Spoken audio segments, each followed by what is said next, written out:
Feeling good, like I should. When in dark, I walk around the neighborhood. Feeling blessed.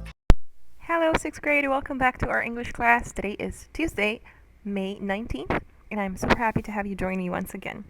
Today we're going to focus on our listening skills, so we're going to listen to an audio and answer questions about it, and we'll also go over a new grammar topic, which is the comma. Please go get your textbooks and open up to page 42. A swimming competition. Listening comprehension. Hey Lola, how's it going? It's going well. How are you doing? I'm okay. Pretty exhausted, to be honest.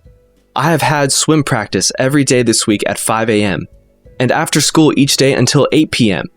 I hardly have time to eat. Wow, that sounds like a lot of practice. Why so much? Tryouts for the national team are coming up on April 3rd. That means I only have 2 more weeks to get ready. Sounds important. What events do you compete in? I will do a 100-meter breaststroke and the freestyle relay.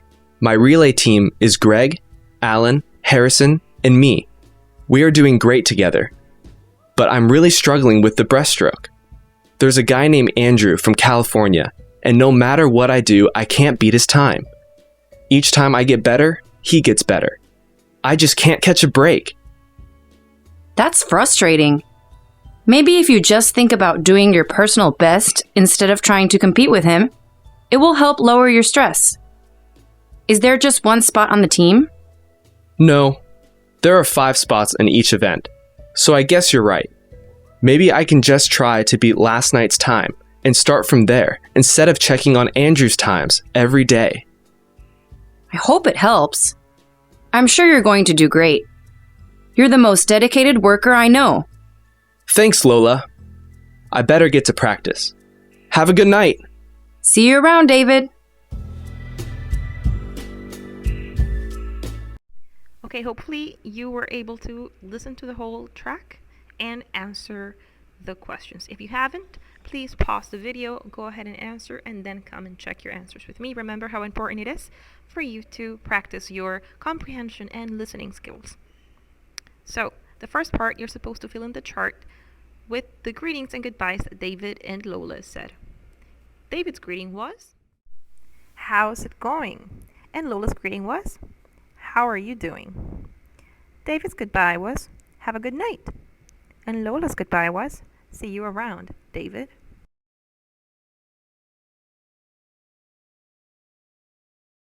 For the second part of the page, we're supposed to answer based on what we heard. So number 1 says, what does exhausted mean? Exhausted means very tired. He is exhausted because he has a lot of swim practices. Now, what time is David's first practice? 5 a.m. And he finishes his practices at what time? 8 p.m. What is the date of the tryout? April 3rd. How much time does David have to prepare? 2 weeks. Who is on David's relay team? Greg, Alan, and Harrison. Who is David worried about beating? Andrew. And what advice does Lola give to David? Lola tells him not to worry about Andrew's time.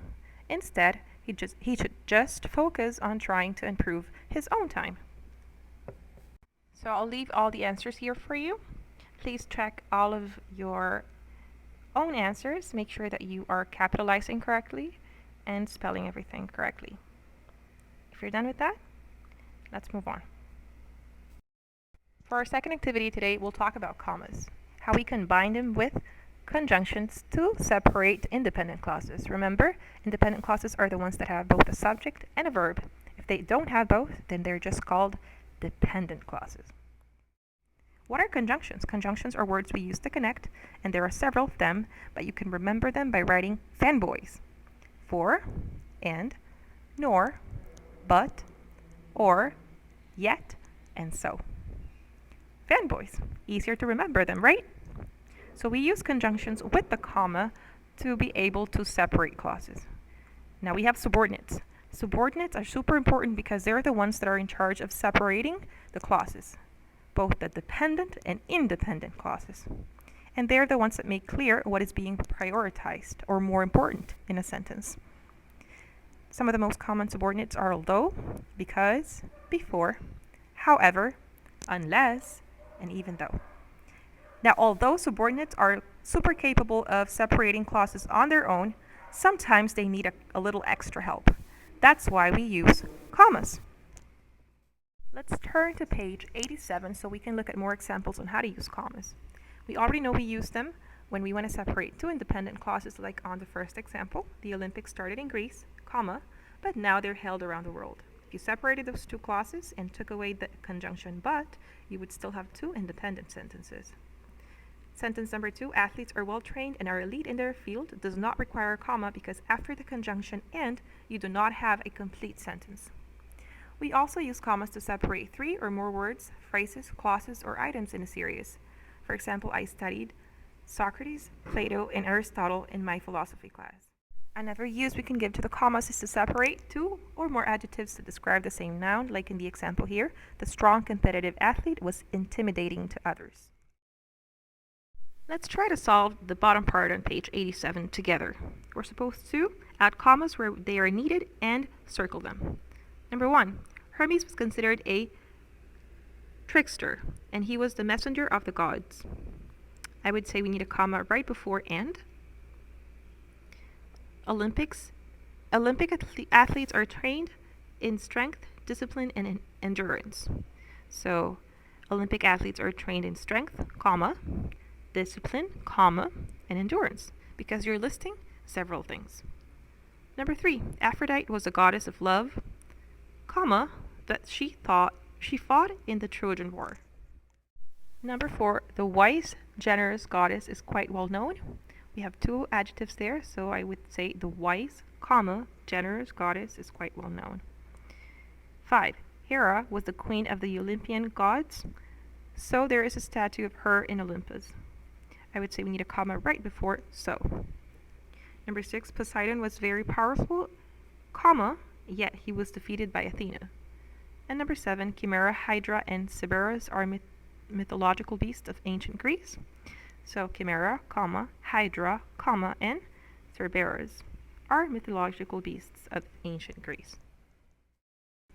I will leave the answers here as well so you can check that you placed all the commas correctly. And if we're done with that, I would say this is pretty much the end of our lesson. I want to thank you as usual for joining me and hope that you are all staying safe. Please continue to work really hard. We're almost done with the school year, so please continue to do your best. Talk to you tomorrow. Bye. Hey, feeling good, like I should. When in dark, walk